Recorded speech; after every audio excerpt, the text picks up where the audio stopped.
Good evening, good evening, good evening. Ito na naman po tayo mga master. Nandito tayo ngayon sa tingnan natin tong kay reaction na natin ng konti itong kay pag-i-inspection daw niya ng ating mahal na presidente. Mahal na presidente na ewan ko kung bakit nandyan siya. Kasi ang alam ko, pag presidente ka, sa akin lang sa akin to, aking pananaw ito. Siyempre, pag presidente, hindi mo naman kinakailangan pumunta dyan, sir. Mr. President, Your Highness, anong tawag doon? Pag President, Your Excellency. Ganun. Your Excellency. Trabaho na po yan ng pwede mo iutos naman yun eh. Hindi ka naman kinakailangan pumunta dyan, Your Excellency. Kasi, unang-una, trabaho ng DPWH na yan, na sila ang magsuri sa mga ganyan, di ba? Kaya nung nakaraan, yung panahon ni President Rodrigo Roa Duterte, di naman siya nang nagkaganyan eh. Pero maayos naman yung trabaho. Isa lang talaga ang problema. Political will, sir. Yun po ang isang problema. Political will. Pasensya na po kayo. Sumisigaw ako kasi wala pa akong microphone. Pero inshallah na makabili sa mga susunod na araw. So, sige, pasok po. Some of these problematic, again, flood control projects. I think you can see for yourself na talagang hindi trinabaho ng mabuti ito. Dahil yung ginawang slope protection supposedly dito ay bumigay na agad. Sinama, pati yung slope protection na dapat na nandyan na hindi ginawa ay gumuho lahat ito, bumagsak dito, mabigat, nasira yung kalsada. Ngayon, nakita ngayon namin yung erosion sa ilalim ng kalsada, which is the most important part, ay wala na-erode na dahil yung ginawa nilang protection wall ay ubod ng hina, ubod ng liit. At you will see it later. You can see it there sa ilalim ng tunnel, talagang na-erode na dahil yung slope protection dito sa baba sa tabi ng ilog ay napakababa at napakahina. Kaya nung pumasok yung tubig, nung bumigat yung tubig, tangay kagad. Kaya makita mo rito, tangay na itong lahat. This was all destroyed because of the landslide here, the rock slide here, and the erosion under the road.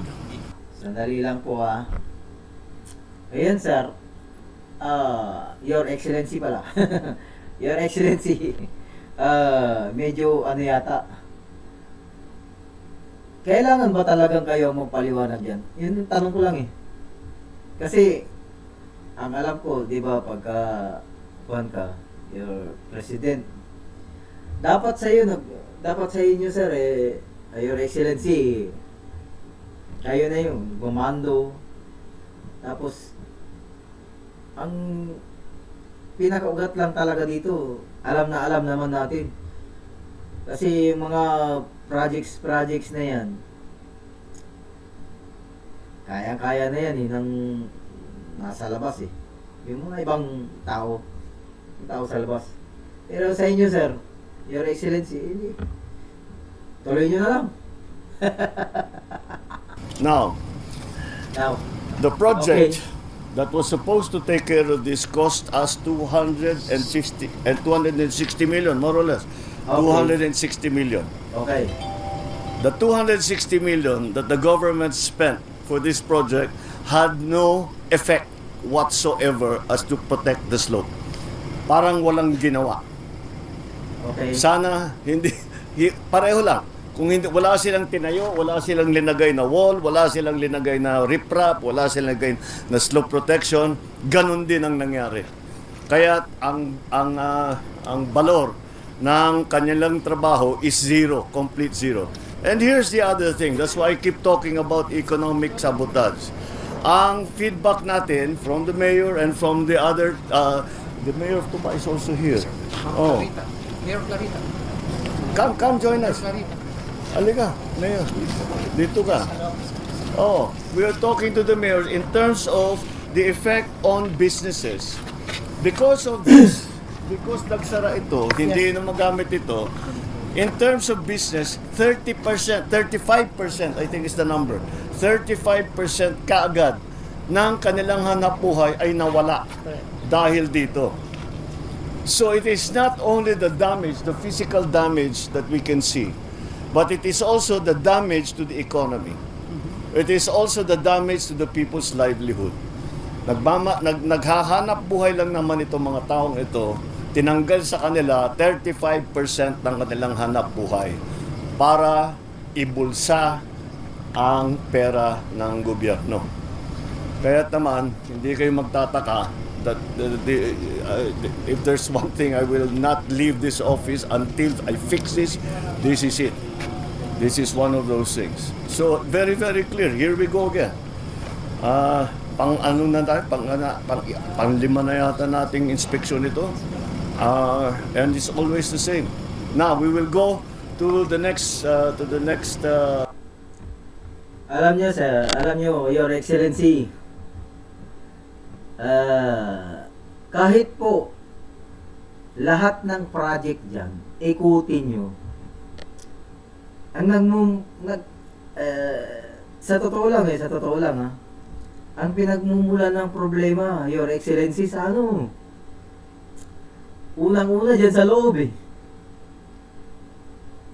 Eto, hinahabol natin yung mga contractor. Yes, may mananagot talaga kasi mga contractor, mga DE, district engineers, mga paano yung mga yung mga gumagawa ng project diyan na hindi man lang nila hindi sila dumadaan. Kumbaga nagba-bypass sila. Hindi sila dumadaan sa LGU, sa local government unit. Basta na lang sila magtatayo. Ang ganon. Tapos pagka okay, kanya-kanyang angkin. Nandyan pa yung mga pangalan, nandyan pa yung mga kung sinong mga Poncio Pilatong mga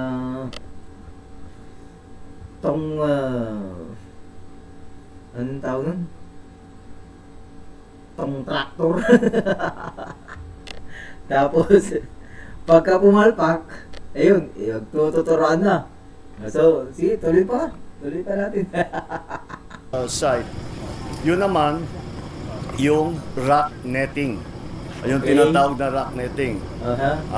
Kung makita ninyo, may mga netting na dinalagay sa unang-una, because napaka-notorious ng rock netting as corruption, pinagbawal na ang rock netting. So, dahil lang, ito na naman tayo. Corruption. 260 million. Ang nakikita natin corruption, Your Excellency, puro billion. Isa lang yan, maliit lang yan. 260 million, maliit lang daw sa kanila yan. Pero yung mga billion, paano kaya yun? Insert yun, kung from NEP, papuntang GAB, tapos pinirmahan nyo yung GAA. Yun ang problema. Sige, tuloy. Pero ginawa pa rin. Pinagbawal na yan Okay. Pero ginawa pa rin. Okay. Bukod pa doon, kilala ko ang supplier ng rock netting. Ang presyo ng rock netting is 3,200 pesos. Ang chinarge sa gobyerno is more than 12,000 pesos. So times 4. So 75% ng kontrata kinikback. So that's the situation we are facing. Kaya't malala ito. The other item that I have begun to learn from the LGUs, buti na lang nandyan yung LGU na nakabantay. But the LGUs are complaining Dati, ang sistema, pagka may project sa isang lugar, halimbawa, mayor ako, na may project ng DPWH o contractor doon sa lugar ko, magkukonsulta sa local government. Hindi lang, pag malaking project, hinihiring yan from barangay to municipal to province. Walang ganun. Walang ganun na ginawa dito sa lahat na ito. Eto pa, kapag tapos na raw yung project, dati, nung gobernador ako, may acceptance ng local government. Sasabihin ng local government, okay, maayos yung inyong ginawa. Tinanggal na yun. Kaya't hindi mag-inspeksyon sila, pero wala na silang magawa. Inspeksyonin nila, sasabihin nila hindi magandang pagkaayos, pagkagawa, hindi sapat o mahina or whatever. Wala nang magawa yung local government executive. So tinanggal yung SOP na yon. That SOP is that before you release the project to the local government, kailangan tanggapin ng local government. And that's something that we will reinstitute. Yun ang ibabalik natin. Because the local government, alam nyo naman ako, matagal ko na sinasabi, because of my experience as governor, ang local government, wala kaming ginawa, kundi araw-araw tinitignan, ini-inspeksyon namin lahat yan. Hindi yung minsanan. Every single day, we walk around, go around, we hear reports from ordinary people, hindi yung mga opisyal, but ordinary people, and kaya na silang nakakaalam. That's why that acceptance is so important. And that's what we are going to reinstate. That's going to be one of the measures that we think.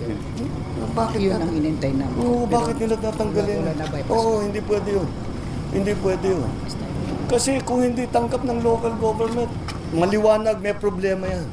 If the local government hindi masaya. Masaya kung magkaroon ng slope protection, hindi na masasara yung kalsada.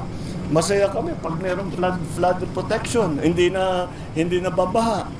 Di siyempre tatanggapin ka agad kung maganda. Pero kung hindi maganda, sila rin ang magsasabi. Dahil silang nakakaalam. Sasabihin, yung dinagay ninyong riprap, masyado mababa. Dahil yung baha rito, umaabot dito, hanggang dito lang yung pader ninyo. All of those things. So those are the things that we have to correct. But over the years, these abuses only came about kasi pinapalitan ang sistema. And dinadaya lang talaga. No consultation with the local government, no acceptance from the local government, all of that. Kaya mabigat ang... Sandali lang po, sinong gumawa nun? Dapat mapanagot din yon. Sino ang nag-shortcut? Yun ang tanong doon, sir. Your Excellency. Yun ang tanong doon. Sino ang nag-shortcut? Hindi lang yung contractor. Yung contractor, alam natin yan, ghost project, kasuhan ka agad. Pero, yung mga nasa loob, dapat din managot. Ano ba ang magiging action natin dyan? Ito, tanong ng taong bayan, sabi nyo, magsumbong or isumbong sa inyo. Ngayon, ito na, nire-reactionan na. Kasi kung sumbong-sumbong lang, alam natin yan, madali lang yan, manipulate yan. At saka yung walang kwenta yan, sumbong-sumbong na yan. Manood lang kayo ng social media. Manood lang kayo sa YouTube. Alam nyo na eh. Makikita nyo yung mga problema. At kasama po kayo, Mr. President, Your Excellency, sa totoo lang. Hindi sa sorry, pero sa nakikita namin, kahit nasaan sulok, mga OFW, kaming mga OFW na lagi na lang ganito, wala na. Kumbaga, pag-asa na namin wala na eh. Kumbaga, imbis na makauwi na kami, makaranas man lang ng kaginawaan, yung uuwi kami na, yung bang pagdating pa lang sa airport, hindi kami nangangamba ng mga merong laglag bala, meron taxi driver from Terminal 1 to Terminal 3, 1,200, 1,300 ang singil. Yun mga yun, kahit maliit lang na dapat meron tayong action doon. Maliit lang, oo, maliit lang sa paningin, oo, maliit lang. Pero malaki ang impact nun para sa amin, lalo na sa amin. Tapos pagka, eto pa, isa sa pinagsusumikapan namin, yung pamilya namin dyan sa Pilipinas. Nung nakaraang administrasyon, pasensya na po kayo, sasabihin namin, totoo, nararamdaman namin. Ramdam namin na safe yung pamilya namin. Ramdam namin na nakakakain sila ng maayos. Ramdam namin na nakakapag-aral sila ng ano. Ngayon, subhanallah, talagang ewan ko. Maski yan nga, scholarship, sabi nila scholarship. Tatlong kolehiyo ko, ni isa walang nakakuha. Kahit pa paano, hindi naman sa pagmamayabang, mga denlister din yung mga anak ko. Isa lang ang medyo, dahil medyo tamad. Pero kahit pa paano, nag-aaral. Pero, wala. OWA, napakaraming requirements, hindi ka nga makuha. Tapos, nag-exam. Sabihin natin na-exam. Makapag-exam sila. Pero parang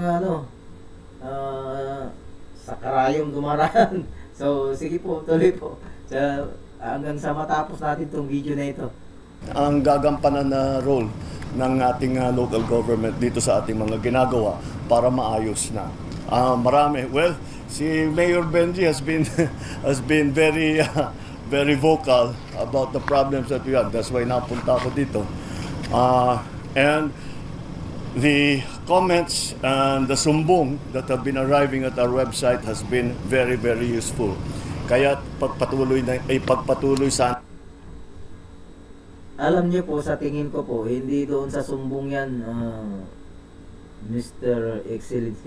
Excellency, Mr. President, kundi naumpisahan ng Blue Ribbon Committee. Kaya kayo ngayon, sabayan na lang. At saka siyempre, yun yung hinihintay ng iba din. Hinihintay ng iba na magsalita kayo. Kaso, ang mahirap dito, hindi sa pag-ano, ako sa tingin lang natin tingin lang natin. Kasi, Mr. President, hindi po flood control lang ang problema ng Pilipinas. Napakarami na po. Napakaraming controversial na issues.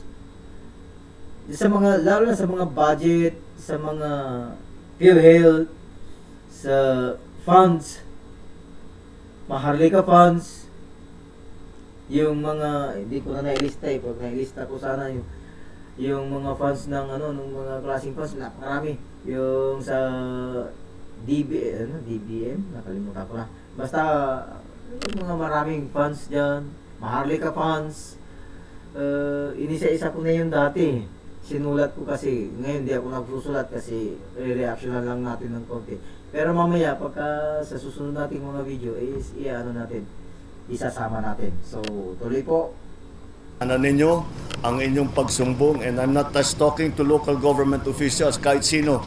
Basta't may alam kayo, sabihin ninyo sa amin, pa-inspeksyon natin, kung may problema, ayusin natin ang problema.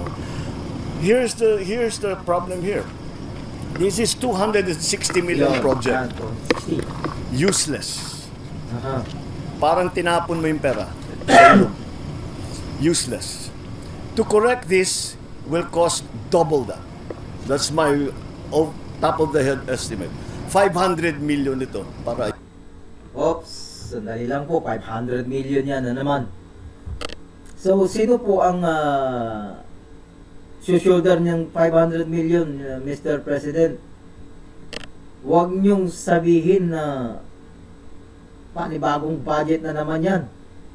Bakit hindi niyo habulin yung gumawa niyan? Napalpak yung ginawa niya. Tapos, isi-shoulder na naman natin. Naku po. Taxpayers money. Mga taxpayer, OFW, magsumbong kayo. isumbong nyo si, sumbong kita kay Tulfo.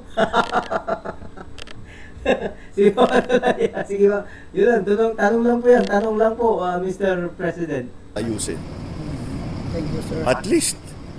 Kasi hindi lang itong nakikita ninyo rito eh, kundi hanggang dun sa loob eh. Hanggang dun sa ilalim nitong tunnel eh. Huwag kayong papasok doon. So, there's a lot of work that needs to be done. Huwag kayong papasok doon na Mr. President. Baka gumuho bigla. Mawala kayo. Mawawalan kami ng content.